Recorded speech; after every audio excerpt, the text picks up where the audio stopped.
Gas cylinder দিয়ে গাড়ির ঝালাইয়ের কাজ চলাকালীন হঠাৎ বিস্ফোরণ। ঘটনাটি ঘটে দক্ষিণ 24 পরগনার বজবজ পুরসভার অন্তর্গত 19 নম্বর ওয়ার্ডে। বিস্ফোরণের তীব্রতা এতটাই বেশি ছিল যে গ্যারাজের টিনের ছাউনি উড়ে যায়। শব্দ শুনে রীতিমতো আতঙ্ক ছড়িয়ে পড়ে এলাকায়।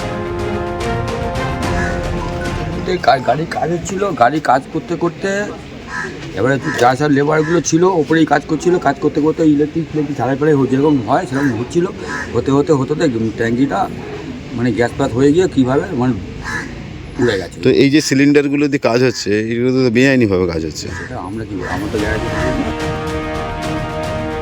বজবজ থানার পুলিশ দুজনকে আহত অবস্থায় উদ্ধার করে, পরে হাসপাতালে নিয়ে যাওয়া হলে সেখানেই একজনের মৃত্যু হয়। বিস্ফোরণের ঘটনার পর প্রশ্ন উঠছে নিরাপত্তা নিয়ে। কিভাবে বেআইনিভাবে চলছিল এই কারবার? এতদিন কি পুলিশ প্রশাসনের নজর আসেনি বিষয়টি?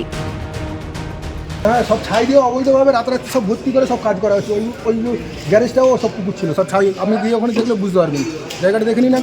কে ভর্তি করলো? নিজাম হাজি। হ্যাঁ, ওনার গ্যারেজ সব অবৈধ মানে পুকুরকে সব রাতারাতি ভর্তি করে সব গ্যারেজ করা হয়েছে। আপনি অভিযোগ করছেন যে এখানে কোনো ফায়ার লাইসেন্স নেই? না, আমার তো মনে হয় ফায়ার লাইসেন্স নেই। আর যেসব সেফটি বেল্ট থাকে, সেফটি বেল্টের কাজটা হয়েছে কোথায়? সেফটি বেল্ট থাকে, সেফটি বেল্ট টাঙানো থাকে। পুরো বিষয়টি খতিয়ে দেখছে পুলিশ এবং কিভাবে ঘটল এই বিস্ফোরণ তা নিয়েও তদন্ত শুরু হয়েছে। রাজীব নস্করের রিপোর্ট, ক্যালকাটা নিউজ।